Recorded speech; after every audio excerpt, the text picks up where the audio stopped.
Por la palabra ser, los filósofos medievales entienden una perfección. Por el solo hecho de que algo sea, ya contiene una perfección, porque lo real, en la medida en que es preferible a lo irreal. Y lo irreal está asociado a una imperfección. Lo irreal es imperfecto porque carece de ser. Entonces Dios es perfecto, es la suprema perfección, porque es el ser supremo. Es el ser que es más real. En tanto que el mal supremo es lo menos real, lo que tiene menos ser. Esta identidad entre Dios, bien y ser se nos plantea en las teologías de San Agustín de Hipona y Santo Tomás de Aquino, teólogos medievales, que hacen una reflexión acerca del bien en estos términos, que son términos teológicos, y de alguna manera también asociados a la filosofía platónica del dualismo, el dualismo metafísico, porque se está entendiendo el bien como una perfección, pero separada de las cosas concretas. Las cosas concretas son buenas porque participan de esa perfección suprema que es el bien, que es idéntico a Dios o al ser. Entonces, decíamos, hay una serie de consideraciones en los filósofos acerca del bien. En Kant, por ejemplo, el bien supremo es la buena voluntad. Aquí encontramos también en la filosofía de Kant una reflexión acerca del bien que se identifica con algo que tampoco es nada material. Ni en Platón ni en los filósofos medievales al bien corresponde algo material, sino más bien algo metafísico. En el caso de Kant, cuando Kant dice que el bien supremo es la buena voluntad, está pensando en la buena intención, está pensando en el deber que no se identifica con nada material. El deber es algo abstracto porque no se refiere a nada concreto. El deber es la obligación que yo, de la cual estoy consciente.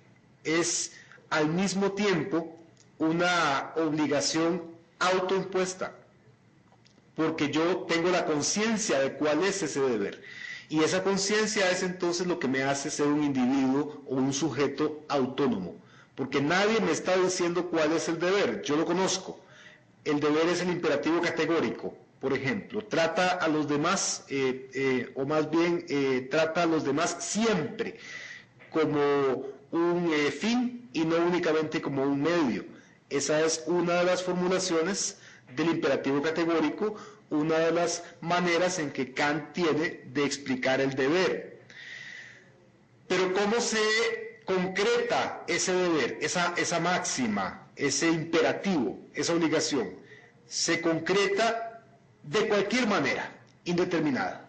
Es un principio formal, y en la medida en que es un principio formal, no es material, carece de sustancia, y por eso en Kant el bien supremo no es nada material, no es nada concreto. El bien supremo es la buena voluntad, es el deber, es el imperativo categórico. En relación con el mal, también, así como hay consideraciones filosóficas sobre el bien, también las hay sobre el mal. Hay nociones metafísicas acerca del mal. Podemos encontrar en la historia de la filosofía la concepción del mal como una realidad trascendente a este mundo, o sea, una concepción sustancial del mal, donde el mal se puede asociar a un espíritu, por ejemplo,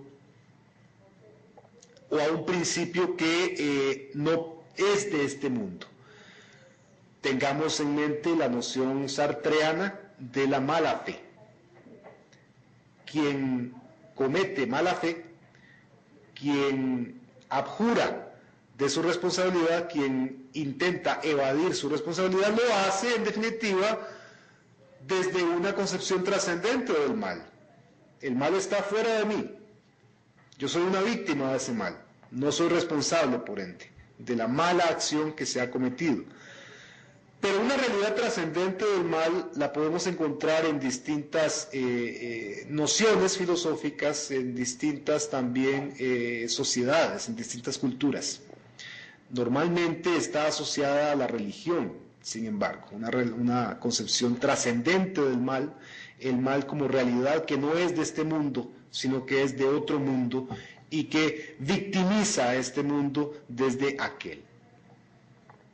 Una concepción distinta a la trascendente es la que concibe el mal como un aspecto necesario de la realidad, que no hay bien sin mal, que el mal de alguna manera es un complemento del bien. Esta es una noción que encontramos, por ejemplo, en visiones del mundo o filosofías orientales, como puede ser a la que se refiere el yin-yang, este símbolo oriental que representa la coexistencia de los opuestos y que lo representa gráficamente a través de dos dimensiones, blanco y negro, el punto negro en el blanco y el punto blanco en el fondo negro. El yin-yang es una manera de entender de qué manera o de qué forma los opuestos son necesarios. Los aparentemente elementos opuestos son en definitiva complementarios de la realidad. El mal entonces vendría a ser un aspecto necesario de la realidad. No puede entenderse el bien si no está presente el mal y viceversa. No se puede discernir el mal si no estoy consciente de cuál es el bien. Otras nociones sobre el mal lo asocian a una especie de carencia, de ausencia de realidad, de negación, de nada. Recordemos a los teólogos medievales, de qué manera si Dios es el bien supremo, porque es el ser supremo, es el ser que más es, lo que menos es sería el mal supremo. La maldad suprema es lo que carece de realidad, es en lo que está ausente la realidad. La nada es esa ausencia total de ser. Por ende, desde esta perspectiva, la maldad suprema vendría a ser la nada. La muerte también, la ausencia total de vida. Otras nociones hacen del mal una apariencia, ya sea engaño, ilusión, opinión. El mal vendría a ser aquello que es opuesto a la verdad, a la realidad o a la ciencia. El mal finalmente podría ser asociado a una equivocación divina. Desde el punto de vista de la ciencia, el mal sería asociable al error o al azar, aquello que no podemos prever. Puntualmente en San Agustín encontramos 4 distintas concepciones de lo que es el mal. Recordemos que la filosofía de San Agustín es particularmente interesante en este tema de la libertad, porque San Agustín acuña el concepto del libre albedrío. En el ser humano la causa del mal moral, nos dice San Agustín, es el mal uso del libre albedrío. En otras palabras, Dios crea al ser humano y lo dota del libre albedrío, o sea, de la libertad para elegir entre el bien y el mal, justamente. Y si el ser humano elige el mal, elige el pecado, entonces hace mal uso de ese libre albedrío. Noten ustedes que el mal uso del libre albedrío, según lo plantea San Agustín, es la causa del mal moral, el pecado. San Agustín asocia el mal moral al pecado. Y en esa medida lo discierne de otras clases de mal. San Agustín reconoce que hay un mal físico que no tiene inmediatamente que ver con el mal uso del libre albedrío, sino a circunstancias como pueden ser la enfermedad o predisposiciones biológicas. En todo caso, ese es el mal físico, distinto del mal moral, así como es distinto el mal intelectual, la ignorancia y el error, y el mal existencial, que es la experiencia del sinsentido, de lo absurdo, de la incapacidad de encontrarle sentido a la vida. A eso San Agustín lo denomina el mal existencial. Pero el mal que nos ocupa es el mal moral, que San Agustín asocia al pecado o identifica con el pecado, y ahora sí lo asocia al mal uso del libre albedrío, elegir el pecado en contra de la virtud. El mal, entonces, hay distintas concepciones acerca de lo que es el mal. Vamos a decir, por nuestra parte, que así como nos decantamos por una concepción social de la libertad por parecernos la más adecuada, teóricamente, porque permite reconocer el fenómeno en sus dimensiones reales, en relación con el mal, vamos a proponer una concepción ética del mal. Y eso significa descartar que sea algo sustancial. Descartar, por ejemplo, una concepción trascendente del mal. El mal no está en un mundo distinto al nuestro. No es una cosa, sino que es una cualidad moral de los actos humanos. El mal está en los actos, está en las intenciones y también en las consecuencias, pero todo eso se relaciona con la especie humana, con la cultura humana, con el momento en que el ser humano piensa, delibera y termina actuando, es decir, hace uso de su libertad. Decimos que malas son las acciones que producen daño, es decir, que tienen consecuencias dañinas, consecuencias nocivas. Malo también, desde una concepción ética, filosófica, es lo opuesto al imperativo categórico.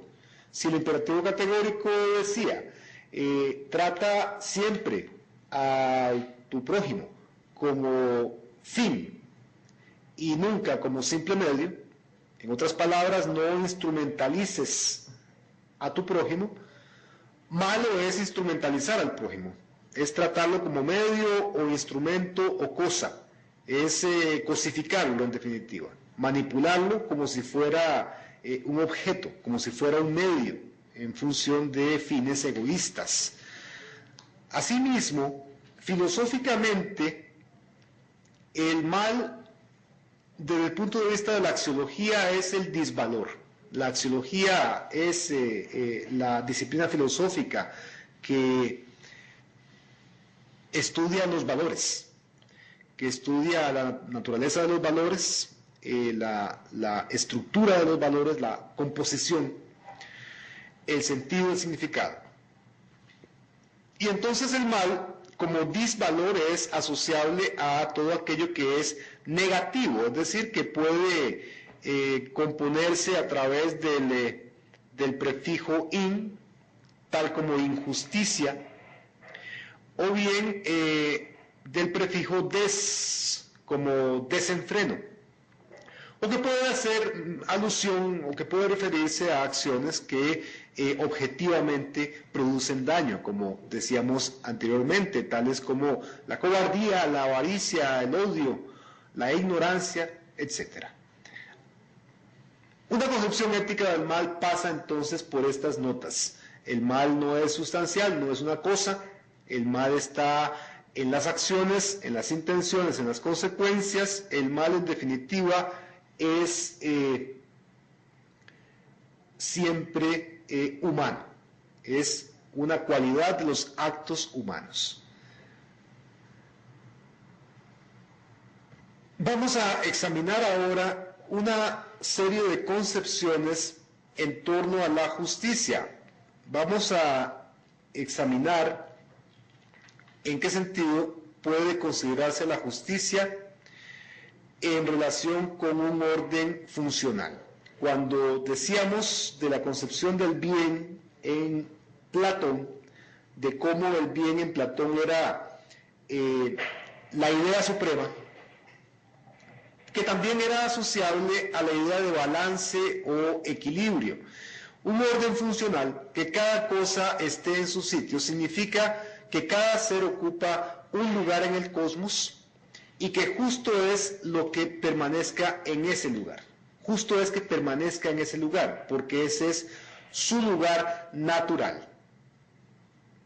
Luego, lo injusto es el desorden. Desde una concepción de la justicia como orden funcional, entonces, lo justo es el orden, lo injusto es el desorden, si entendemos justicia como orden funcional. Si entendemos justicia como equilibrio, entonces vamos a asociar justicia a balance o balanza. A cuando se ponen dos cosas en una balanza y se equilibran perfectamente. Ninguna se va hacia un extremo, sino que ambas permanecen en armonía. Esta idea, entonces, de justicia como equilibrio, nos permite asociar injusticia con desequilibrio. Y finalmente, hay otra concepción de justicia asociada con estabilidad. Justo es lo que mantiene o sostiene las condiciones de vida o un sistema social, lo que permite que una realidad establecida se sostenga, sin que se desintegre, sin que se derrumbe o sin que se rompa. Mantener la estabilidad es lo justo. Injusto es entonces la inestabilidad, aquello que no puede sostenerse, que se rompe, que se pierde, eso es algo inestable. Y ahí encontramos una forma de justicia. Entonces tenemos orden funcional, equilibrio, estabilidad, que son notas asociables a la justicia. Concepto que previamente habíamos asociado al bien. Si a partir de estas notas, orden funcional, equilibrio, estabilidad, consideramos ciertos hechos, quizá podríamos hacer algunas reflexiones que se quedarán para lo personal. Y son reflexiones a partir de la pregunta de si el mundo es justo. Es decir, si hay un orden funcional en el mundo, si cada cosa tiene un lugar natural y permanece en él, si hay justicia en el mundo en el sentido de que la justicia es una forma de equilibrio, o si hay justicia en el mundo en el sentido de si el mundo es un lugar estable. ¿Es el mundo justo? Consideremos que más de 2 millones de personas viven en miseria absoluta alrededor del mundo. Más de 2.000 millones, somos 7.000 millones. De esos 7.000 millones, 2.000 millones viven en miseria absoluta, es decir, no tienen de qué vivir. Otro hecho es que la tierra, en el estado alcanzado por sus medios de producción agrícola, podría alimentar con normalidad a 12.000 millones de seres humanos. Actualmente la Tierra es habitada por 7.000 millones de seres humanos. De esos 7.000 millones de seres humanos, 2.000 millones viven en miseria absoluta. No tienen para comer. Y la Tierra tiene el potencial para alimentar normalmente a 12.000 millones de seres humanos. ¿Por qué razón 2.000 millones de personas viven en miseria absoluta, siendo que el mundo es habitado por 7.000 millones y que su capacidad alcanza los 12.000 millones. Tal vez un dato provisto por Ignacio Ramonet hacia el año 2006 nos dé alguna luz sobre la razón de ser de esos 2.000 millones de personas. Dice Ramonet que el 20% de la humanidad gasta el 80% de los recursos naturales. El 80% de la humanidad sobrevive con el 20% de los recursos. Luego hay un acaparamiento de recursos. El 20% de la humanidad, un 20% de la humanidad vive con el 80% de los recursos que provee la Tierra, mientras que el 80% de la humanidad sobrevive con el 20% que deja ese otro porcentaje acaparador. Entonces, la pregunta sobre la justicia debemos contestarla a la luz de hechos como estos. Si hay orden funcional, si hay equilibrio, si hay estabilidad, es una respuesta que ustedes pueden meditar personalmente. Hay una dimensión ética en la justicia.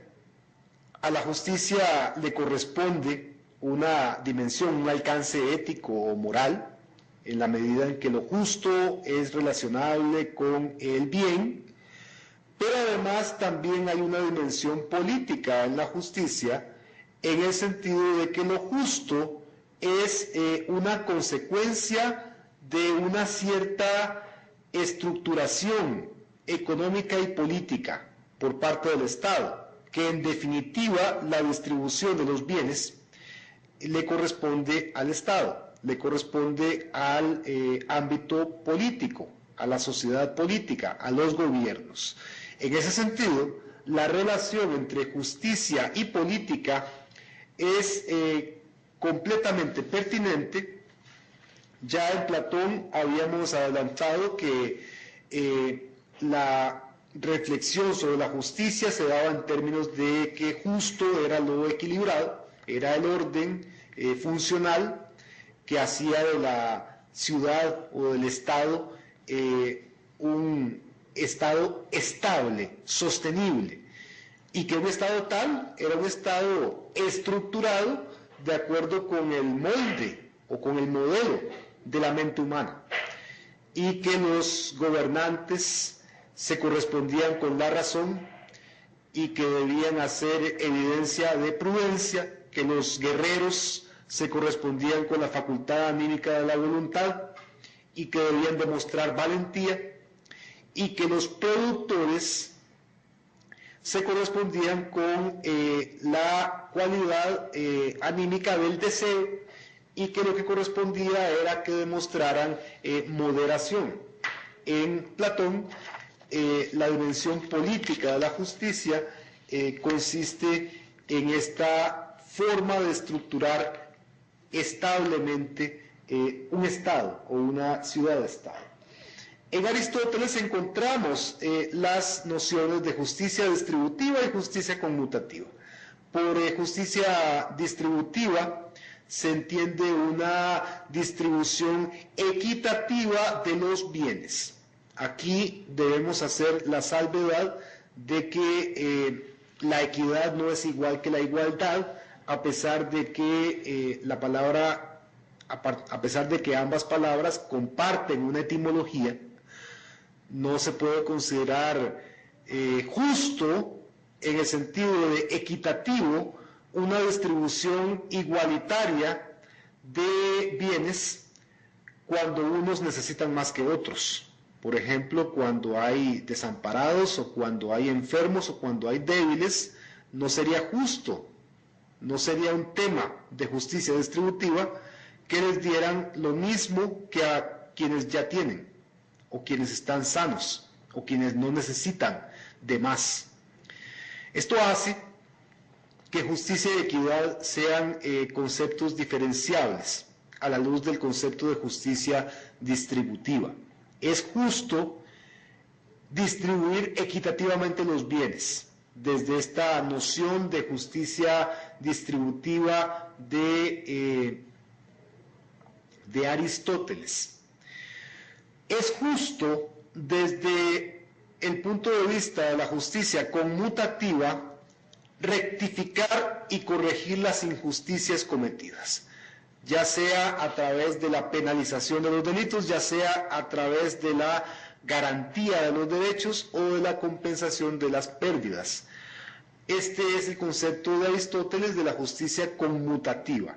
Ya no se trata de una distribución de bienes, sino de una rectificación de injusticias en Aristóteles. Justicia e injusticia como inequidad también es una noción considerada desde espacios, desde ámbitos como los de la Iglesia Católica, a través de sus encíclicas, como por ejemplo la Rerum Novarum, reconocía hacia 1891 que la distancia que separa a ricos y pobres divide a los pueblos desarrollados de los subdesarrollados.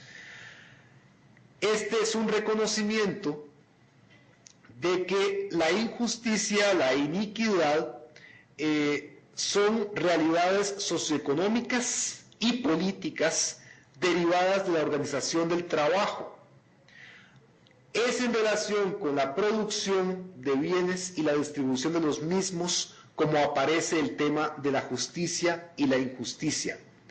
Así, por ejemplo, en el Manifiesto Comunista de 1848, se afirma que la división social del trabajo bajo el capitalismo es injusta porque los obreros trabajan y reciben menos de lo que necesitan, y los patronos no trabajan y reciben más de lo que necesitan. Es entonces ahí un tema de iniquidad, de injusticia, en relación con la producción. Justo es, en cambio, que los trabajadores se organicen, sigue diciendo el Manifiesto Comunista, para defenderse contra esa explotación, que consiste en ponerlos a trabajar y recompensarlos por debajo de sus necesidades. Hay entonces en el capitalismo, según Marx y Engels, autores del Manifiesto Comunista, una injusticia constitutiva. La tendencia a derivar mayor ganancia a base de hacer trabajar más al obrero y retribuirle menos de lo que produce. Finalmente, hagamos algunas reflexiones acerca del significado de los bienes, los valores y las virtudes. Para empezar, puesto que esto está relacionado evidentemente con el tema de la libertad y la justicia. Habíamos hablado ya de el mal es lo opuesto a la virtud. La virtud, etimológicamente, es una fuerza, es una actividad que permite la producción de efectos. Este es el concepto etimológico de la palabra virtud, del latín vis, que significa fuerza, y es de hecho el concepto físico de virtud. Desde ese punto de vista, virtuoso es aquello que es capaz de producir efectos, capaz de obtener resultados. Los valores se practican en la vida diaria, y es en la vida diaria que se manifiestan entonces como virtudes a través de la práctica diaria. Cabe recordar que Aristóteles decía: nos hacemos buenos practicando buenas acciones, o bien que una golondrina no hace verano. ¿Qué significa esto? Que el valor y la virtud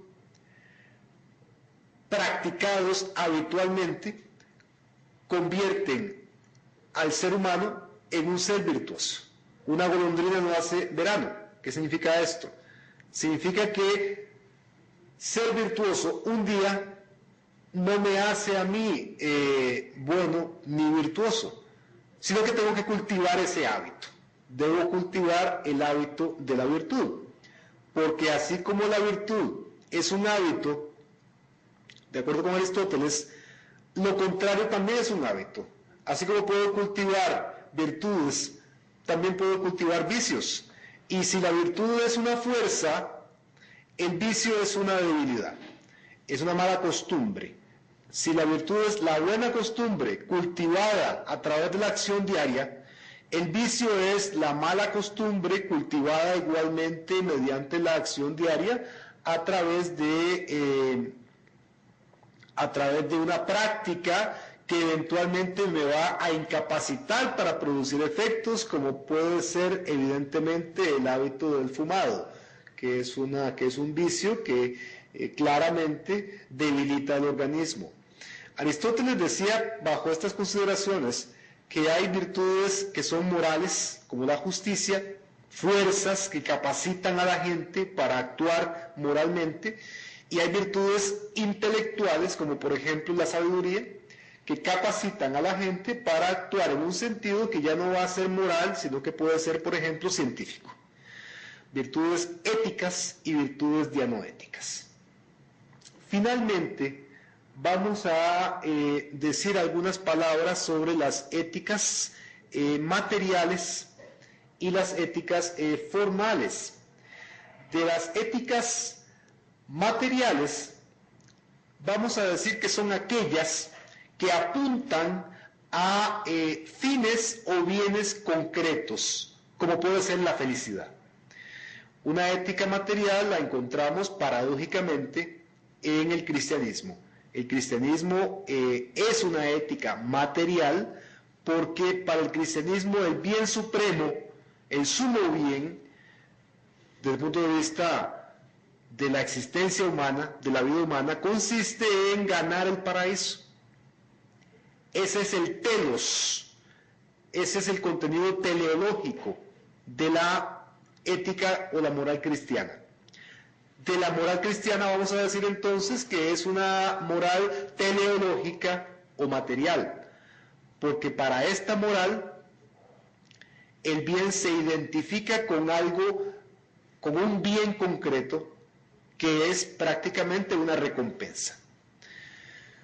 También la máxima trata a los demás como deseas que te traten, representa una ética material. Lo que está oculto detrás de esa ética es el deseo de ser recompensado por ser bueno. Es decir, ese deseo de ser recompensado por actuar bien es lo que caracteriza a una ética material o teleológica. Mientras que una ética formal o deontológica no está en función de ningún bien concreto, sino que está en función de un razonamiento, está en función del razonamiento de que se debe cumplir el deber, con independencia total de que yo vaya a ser recompensado o castigado, porque el deber es un valor en sí mismo. El deber es lo que me hace un sujeto autónomo, es lo que me hace humano, en definitiva. Entonces, una ética formal, como la ética kantiana, como la ética del imperativo kantiano, el imperativo categórico, trata a los demás siempre como un fin y nunca meramente como un medio. El imperativo categórico es expresión de una ética formal o deontológica. Deontológico significa basado en el deber, no bajo la promesa de una recompensa o la amenaza de un castigo, sino por el deber en sí. Actuar por el deber y no meramente por el deseo de ser recompensado o castigado. La felicidad, en el caso de Aristóteles, es ese bien concreto. La ética aristotélica es una ética material o teleológica, así como la ética cristiana. La felicidad es en efecto el paraíso terrenal, el paraíso, el cielo que me voy a ganar si soy bueno en esta vida. Esa es la ética cristiana, una ética material, teleológica, que se distingue claramente de una ética formal, deontológica, como la de Kant. Con esta reflexión sobre la felicidad, vamos a dar por concluida esta tercera videoconferencia en la que hemos abordado el tema de la ética en relación con la libertad. Por mi parte, me queda agradecerles su presencia y su participación y invitarlos para que dentro de 15 días estén presentes nuevamente para la cuarta y última videoconferencia de este curso de Ética y Sociedad. Muchas gracias.